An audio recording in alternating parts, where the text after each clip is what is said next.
Hey, Robb Montgomery here at the Smart Film School in Berlin. This is an iPhone 13 Pro Max running Filmic Pro in ProRes recording format. ProRes on iPhone 13. And here we are editing the clips in LumaFusion immediately following.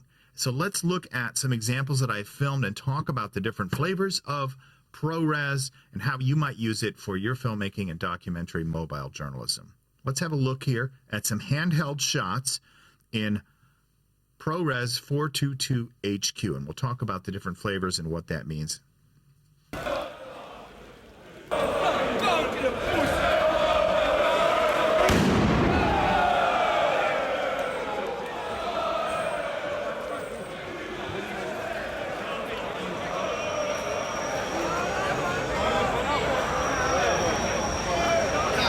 Filmed it in ProRes 422 HQ. Now, I didn't have to choose that mode. There are 4 modes. I'm going to show you a graphic here. But basically, when you're filming in ProRes, you will see the indicator there in the viewfinder that you're filming in ProRes, and it will give you also an indication of which mode and how much recording time you have. I'll show that in detail in a second. So basically, 24 frames per second, choosing your resolution. This is, you scroll down, and here you can switch between 422 HQ, 422, 422 LT, and 422 proxy. What the heck are you talking about, Rob? These are the 4 flavors in Filmic Pro right now of ProRes, and they're the standard 4. The highest data rate, in other words, the least compression that's happening, is in the HQ. 422 HQ. It's writing an incredible 610 megabits per second on a phone. And that's incredible because they all look great, these modes. You won't really notice much when even just dropping down to 422 proxy, dropping down is still 142 megabits per second. That's one variable, how much data. It's also how ProRes treats frames individually rather than as group of pictures like other codecs, and that has even a more profound effect when you're doing night filming or you're doing any kind of camera moves. Let's look at some examples to talk about that, why you might think to do ProRes even though you're going to get bigger files. And you're like, what is ProRes? Anyways, that's like some format that I was using 15 years ago, you know, with this camera, an HDV Sony news gathering camera, when I was filming and making documentaries. That's how old, so ProRes isn't anything new. It's just a different way of doing compression that is really built for pros. It's really the delivery format that's used for commercials and advertising and films and television and broadcast and movies, and it's just like become this standard over that time. Now it's on your iPhone, and that's pretty darn exciting. So here's a typical view screen. Here's, by the way, the same location, different day. A few days later, I'm here with Justin, who's a street musician singing in the Hackescher Markt. This is the normal view of this place, guys. Don't be afraid to come to Berlin. It's cinematic. That's what I call it. When you do come study with me, I love to take you out here and find scenes and then challenge you filmmaking on the spot. So which mode should you be in? Probably most of the time proxy. Daylight, even overcast, light. Not going to have a lot of artifacts in this footage, and I'm going to get 91 minutes of recording time on a 256 gigabyte phone, of which I've got maybe 50 gigabytes of music on it, so I don't even have the full space. So that's okay. I can work with that on a daily, and I can come back and work on the files. Let's look at the shot. Oh, and also because of ProRes, one of the advantages is camera motion. So here I'm going to do a pan move with this shot. So look at this. Only human after all, don't put your blame on me. Don't put your blame on me. Oh, no. I'm not your prophet or Messiah. You're looking somewhere higher. Yeah. Pretty darn good. When I look at it and I zoom in, I can crop in. It's, you know, there's little artifacts here and there, but overall I'm really impressed with the look. The overall look just feels so much more documentary to me, authentic, genuine, which is clearly what traits that I'm going for in my style of filmmaking. I'll show you how we can treat this footage with some LUTs if you wanted to go into more of a feature film look or a different kind of look to the footage and how it holds up. So that was 422 proxy. The first shots I showed you were in HQ of the police action happening, and then the groups of men still drinking the next day in the same place.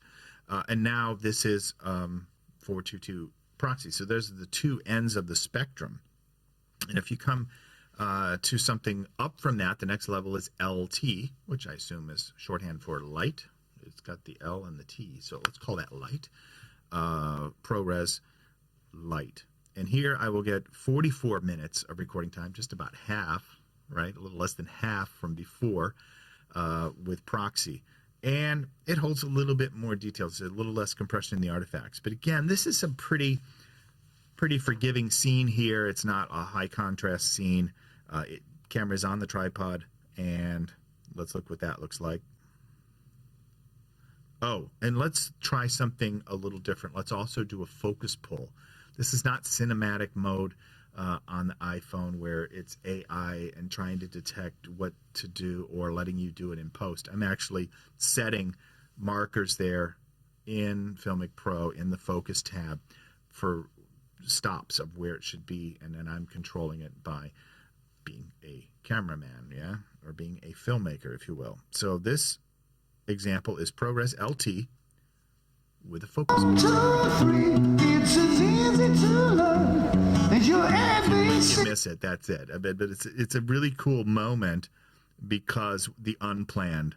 This woman really. 3, it's as easy to. She's really checking him out. Like, oh, is he really singing Sting? So, of course, everything else with Filmic Pro is you want to do. You want to lock your focus, lock your exposure. In LT, it will work with all the cameras. So all 3 cameras are active in ProRes. You're not limited there. I think with cinematic mode with the Apple, that's baked into the first camera, the native camera, if you will, the first camera. First of all, it's restricted to 30 frames per second. It's going to use HEVC. It's only going to let you use one of the lenses, I believe. So, again, I've only just gotten this phone and done these tests, but I've been talking with the Chief Technical Officer at Filmic Pro, Christopher Cohen, and confirming some of these details about how and why ProRes looks the way it does, especially in Filmic Pro, and some of the advantages. So I'm sharing that with you directly from the developers' feedback and input. Now, here we are. So now we've looked at that LT, and here's just a different moment with Justin, trying to put some shots together like we would do, see how the clips work. And in this case, I have also, so I've just done 2 clips. You'll see it. And then I've also applied a lookup table. What's a lookup table? Well, a lookup table is a way, it's not a filter. It's not like that. It's not subtractive. Filters are subtractive. It's a replacement color system called lookup tables, and they're used a lot with feature films. Colorists are people who put a specific color palette together for a film, and that's why certain films look the way they look. So I have here applied a lookup table, and we'll check it out. In this case, I have applied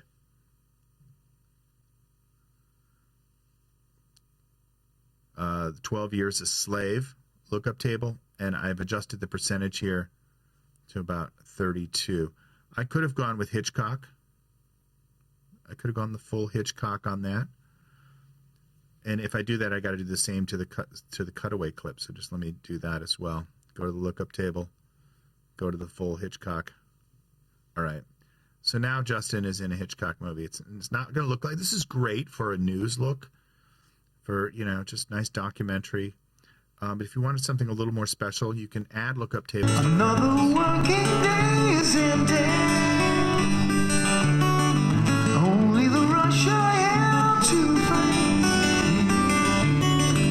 Back like lemmings into shining metal boxes. Contestants in a suicide race. we can look at that one more time, and I will enable the full output coming out. So what's coming out will be at the best quality. Cue Justin one more time, and let me switch this over. It should. Hopefully it will give you that. Now, if you lose me, here we are. And Justin, rock it. Another working day is ended. Only the rush I have to face. Back like lemmings into shining metal boxes. Contestants in a suicidal race. And that is ProRes with the new iPhone on Filmic Pro, which now supports it. And here we are in LumaFusion, which also supports it natively. So we basically have a super professional workflow that is absolutely working right out of the box and gives great results. Your night shots are going to look amazing. Your interior shots are going to hold detail. Look at this. I have actually, I'm reading this. It says, Rauchabzug. This means fire alarm, smoke alarm, yeah? So fire alarm, but look at this shot. I have zoomed in, I don't know, the size here is maybe 536%. It's insane. This is what the shot actually looks like. If I bring it back to something close to 100. That's because I'm filming in 4K, and I definitely like ProRes in 4K because of this capability. Look, this is interior. There's no extra lights. There's no fill. I don't have a grip. I'm a solo filmmaker. I'm a mobile journalist, documentary, and now I can slip into those scenes where news is happening and just look like a tourist and come out with super professional ProRes quality footage. And I can get that on air really quickly with LumaFusion. And that's the game changer for me. So I hope that's a game changer for you to explore ProRes. It's only going to work on 13 Pro Max right now. And you're going to want to make sure if you get one of those, get one with a lot of storage or buy a lot of hard drives and figure out how you're going to manage your clips, because that is one of the tips I have is don't try to film long takes with these codecs in this system on a phone. Unless you're going to be prepared to use multiple phones on a set, and then one's filming and one's downloading, which is fine. It's a lot cheaper than renting an Arri Flex or a Sony Venice. Those things add up, don't they? So hey, I'm Robb Montgomery. This is the Smart Film School. Happy filming.